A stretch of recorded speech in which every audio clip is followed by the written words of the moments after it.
Welcome to the second part of the four-part College Nights presentation. In this section, we will discuss choosing the right college.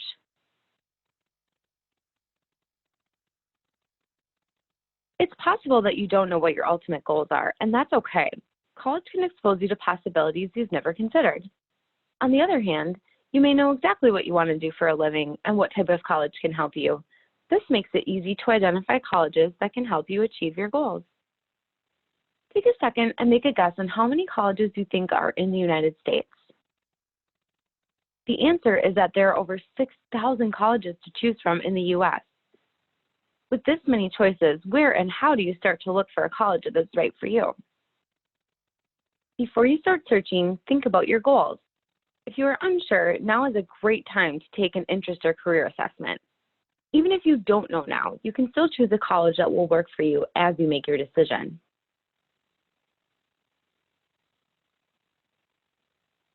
You don't have to know what you're planning to major in today, but the college you choose should offer programs in areas you're interested in exploring.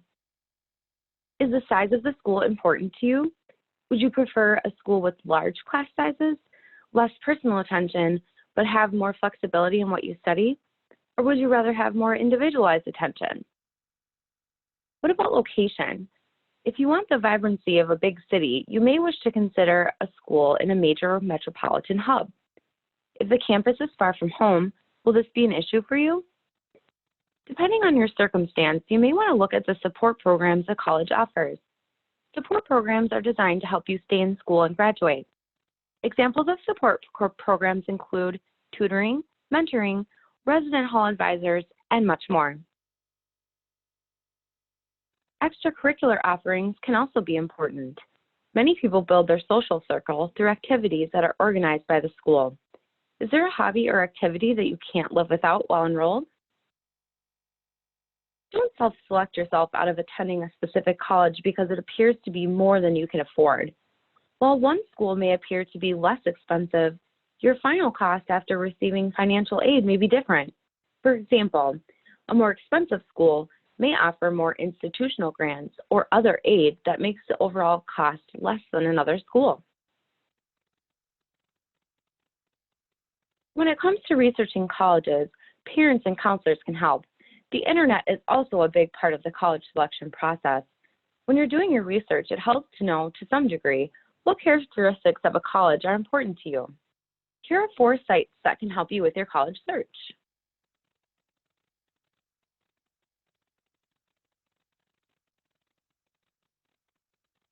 As we know, there are a lot of factors to consider while choosing a college. On page 5 of the Opportunities booklet, we've listed the factors to consider that we mentioned on the previous slides when choosing a college to help you prioritize what's most important to you. Everyone has unique reasons why they choose a college. There is no right or wrong answer. It's the answer that fits you, your needs, and your personality. After this workshop, and you've had time to think about what's important to you, take some time to complete the rest of this workshop by noting which colleges meet your needs.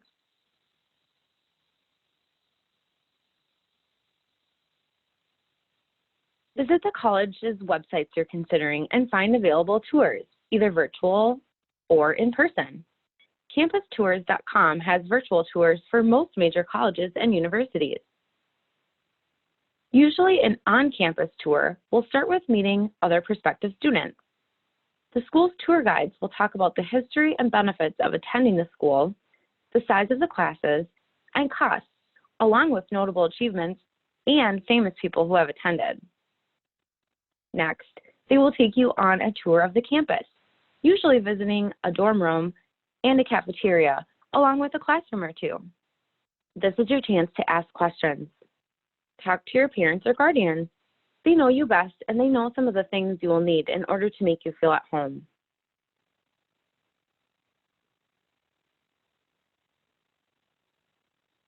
There is a lot to do to prepare for college, but it's manageable and will help you through the process. Take a minute to review the checklist on page 39 through 42 of your Opportunities booklet. Check off the items you have completed. The key takeaway is selecting and applying to college is a process that takes some time to complete. However, the sooner you get started, the easier it will be. It's important to understand that the SAT and the ACT are very different tests. One measures how you think, while the other measures what you know. If you know you will do better on one type of test versus the other, and both are accepted at the institutions you're interested in attending, this might help you decide which college admissions test to take. Many of you have already taken the PSAT during your junior year. This gives you a great opportunity to get a feel for what the SAT and ACT are like. You can also ask for fee waivers for this form from your high school counselor.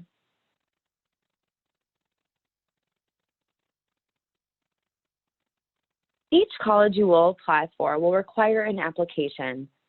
That's why it's important to narrow down the colleges you want to attend. Each college has its own requirements, which can range from completing a short application and taking a placement test, to completing a longer application, submitting test scores, essays, reference letters, and a portfolio. The Common App presents you with the opportunity to search for more than 800 schools, find the ones that meet your needs, and then add them to your college list, all in one convenient place. Put your deadlines for your college applications into your calendar as soon as possible. Each college application will have different due dates and will say whether your packet needs to be postmarked by the due date or that it needs to arrive at the school by the due date. Many colleges accept their applications online, and many prefer this method. It's really important to understand that most colleges require you to submit additional information to support your application. These requirements vary from college to college, so you'll need to look at each college's website to know what additional information you will need to submit along with your application. Request a copy of your high school transcript for each college where you plan to apply. You will likely be required to send a final transcript after you graduate, as you are expected to keep your grades up. Colleges will also want to review your transcripts for college courses you may have taken while in high school. Colleges use transcripts to document your GPA, class rank, and the rigorousness of the classes you took during school. When you are accepted to college, remember your acceptance is contingent on maintaining your GPA until you graduate from high school. Your essay is more than about your writing skills. It's also about your ability to complete a task as requested, so be sure to stay on topic. It's okay to recycle essays from other applications, but make sure you meet the requirements. There may be other tasks that you need to complete for your admissions packet. Don't let these derail your application. Colleges generally post their requirements, so be prepared with whatever will be needed. These could be things such as an art or writing portfolio, audition tapes, writing samples, or specific information required by the school. In the next section, we will discuss how to pay for college.